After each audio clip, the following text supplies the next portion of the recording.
Perceive, process, perform. Do you need inspiration for your practice, or do you simply need to practice inspiration? With this series, we aim to do both. Give us 15 minutes and we'll give you practice inspiration. Dr. Jeff Boone is the President, CEO, and Medical Director of the Boone Heart Institute, a Denver-based healthcare organization dedicated to the eradication of heart disease and stroke. He was selected as one of the top 160 doctors in America by Men's Health magazine and listed as one of the 17 top cardiovascular doctors in America for men. Hello, my name is Dr. Jeffrey Boone. I'm from the Boone Heart Institute in Denver, Colorado, and I want to inspire you today with some exciting possibilities for your health. First of all, our institute and my work has focused on the eradication of heart disease and stroke. That's been a quest of ours for the last 30 or 40 years, and I think we're on the precipice, the verge of being able to accomplish that. And we want to discuss today how that can be accomplished in your life and the life of your family and your friends. There are several things that we need to look at, and most of them center around being much more aggressive in the preventive arena than we are today in American medicine. Much of our best effort is to save you at the end of your life, and everybody's doing a great job in that arena, but more heart attack survival, bypass surgery, stents, and stroke recovery is not the answer, although we're great at doing that. Let's prevent those completely if we can. Now, in order to do that, you must seek out, as a consumer, aggressive, cutting-edge medical technologies. And these really come in the three forms.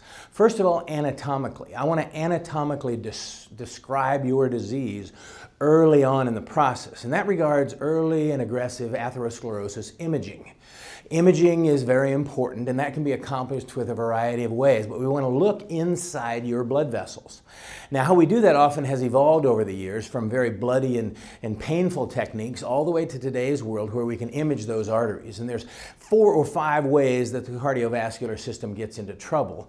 And the key is to find anatomically that problem. So anatomically, coronary artery calcium scoring, carotid artery assessment. The carotid arteries of the neck are about 5 inches on either side of a blood vessel system that is 60,000 miles long. Can you believe that? I would be impressed if it was only 600 miles long, but you have 60,000 miles of blood vessels in your body, and if you care for those, all of the organs replenished by those will be optimally perfused and fed in optimal ways that will enhance heart, brain, and kidney health, and in general, your entire body will become resistant to disease.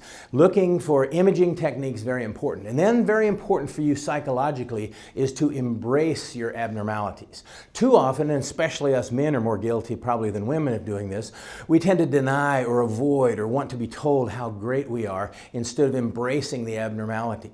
So heart disease should be assessed much along the ways that cancer is assessed, especially breast cancer.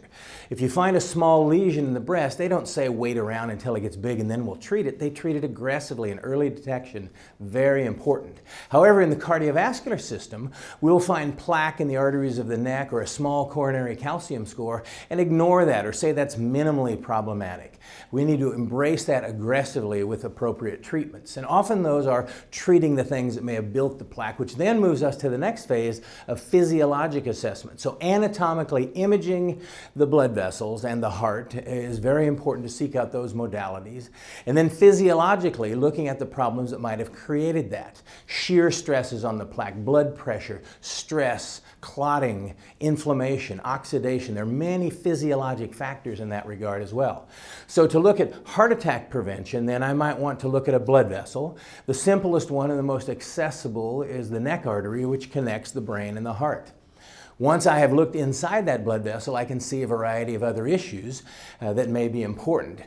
Often in our world of cardiovascular medicine, we're looking for severe blockages that may need interventions such as stent or bypass. That's important and that's helpful, but as you can see from Glagoff's work, the blood vessel wall tends to expand to accept the plaque up to about a 40% blockage. So the idea that chest pain during exercise or a treadmill or a nuclear cardiology scan is going to save you is very, in my mind, antiquated and much too late in the process. Certainly it will describe 5 very seriously blocked blood vessels that need intervention, but 50 and up to even 80% of all heart attacks occur in blood vessels that are being blocked. Only the wall of the artery is expanding to accept the plaque, and therefore you can climb Pikes Peak and the next day have a heart attack, and those are not mutually exclusive.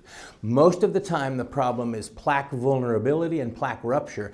The plaque grows in the wall of the blood vessel much like a lava filling with volcano, and the mountains that are growing in the walls of the blood vessels often will then burst in a certain time of high stress usually, and that burst then promotes a clotting response that causes the heart attack or stroke. So finding the plaque early and being very aggressive at treating that is most important. Now, the carotid artery connects the heart and the brain, and those two organs are the ones we're really interested in. So much like an interstate highway, we can evaluate the road by sampling only a small mile of that road, and you've got a pretty good idea of what's happening throughout the rest of that highway and ultimately the blood vessels that are in the vital organs as well. So measuring arterial health, very important, and then treating that. So anatomic assessment, then physiologic, looking at all of those factors that are involved in that process. And then the final arena would be biochemical. Biochemically, we need to analyze all of the subtleties that are involved in the bloodstream and embrace those abnormalities. For example, Glagoff being an excellent example, recent data and recent medications, especially from high-intensity statin therapy, high-intensity atorvastatin Lipitor at 80 milligrams, high-intensity Crestor rosuvastatin at 40 milligrams, have been shown to reverse atheroma in the wall of the blood vessel. Any medicine that reverses atheroma by half of a square millimeter a year saves lives. That's been proven medically. And as the data continues to develop, the statin drugs, which sometimes are thought of poorly in the lay press, are actually medical miracles of low side effects that actually melt away and stabilize the plaque. Now, Glagoff, the slide that you see now, is a pathologist who discovered the plaque growing in the wall of the blood vessel called arterial remodeling. He discovered that at autopsy, but we're now able to find that on imaging studies of the cardiovascular system. Here's a slide that shows the progression of plaque over many decades, and it starts with a very tiny, very well-made blood vessel on the left of this slide with a very tight lining and no disease in it. And as you see, going from fatty streaks all the way to blockage to the right side of this graph shows the progression of the atherosclerotic process. Now, this progression is very important as we learn to detect it early in the process.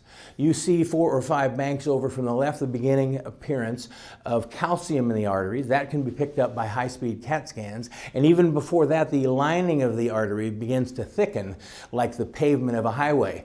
And when that artery thickens, that's the time to intervene with aggressive therapies.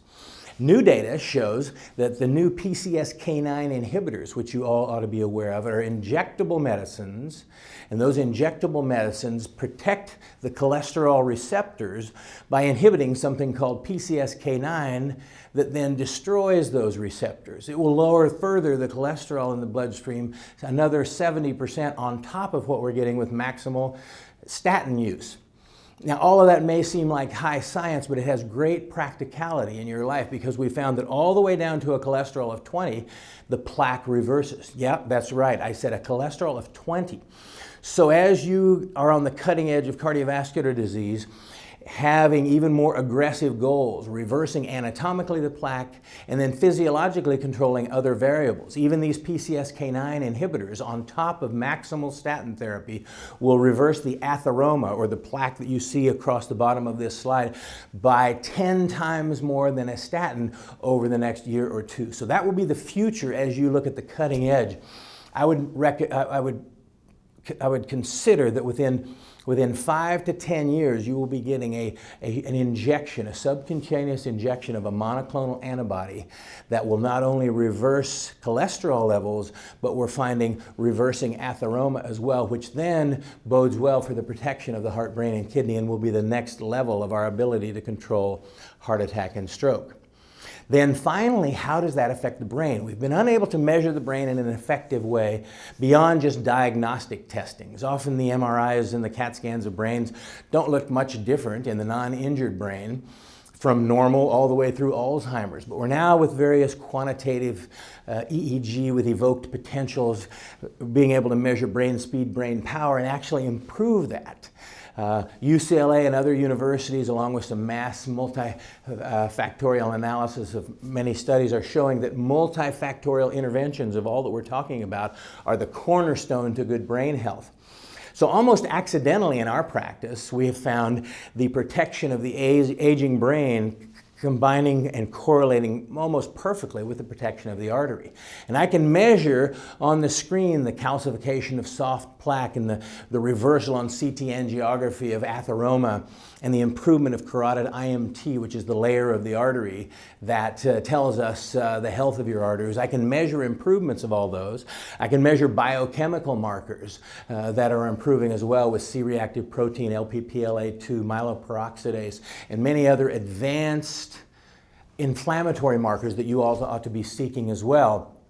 I can measure those improvements. I've always suspected we are protecting the aging brain, and now we can notice that as well in our patients. All of our patients on optimal therapy to organize and control every anatomic, physiologic, and biochemical variable that we can measure. And my job is every year to come up with the next newest markers that we can probe even deeper into these areas of your system, make sure all of those are normal, and we see the brain even healing itself.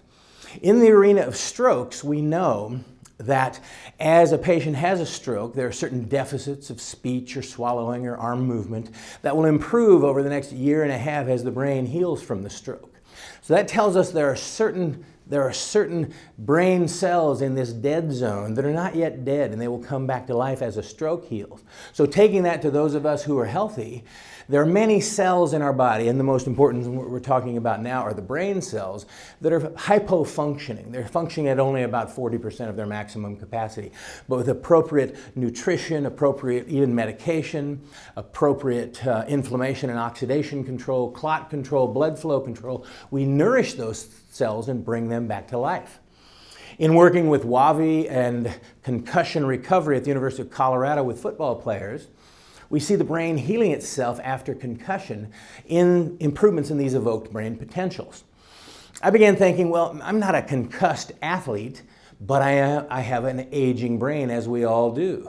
How could I do what the concussion recoveries in a young football player? How can I do that with an aging dentist or doctor or professional or anyone? How can we improve that? And so we've been using these same scans that we're using for concussions in football players on my typical executive patients, finding amazing results. Those people who are already on a maximal program of micronutrients, medication, and control of every physiologic, anatomic, and biochemical variable we can think of, all of them on the evoked potential brain scan seem to have not only just normal brains, but super fast, super young brains by these measurements.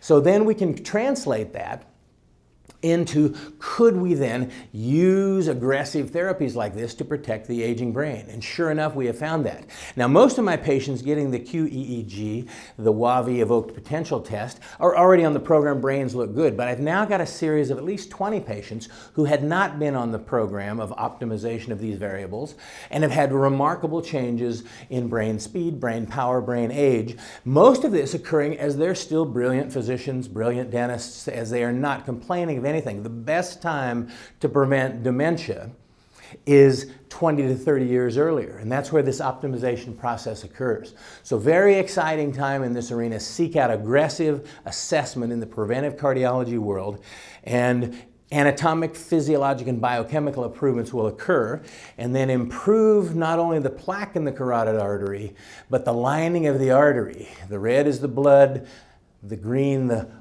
covering of the muscle around the artery, and then the yellow is this pavement, the yellow brick road, the pavement lining the entire 60,000 miles of your arterial system.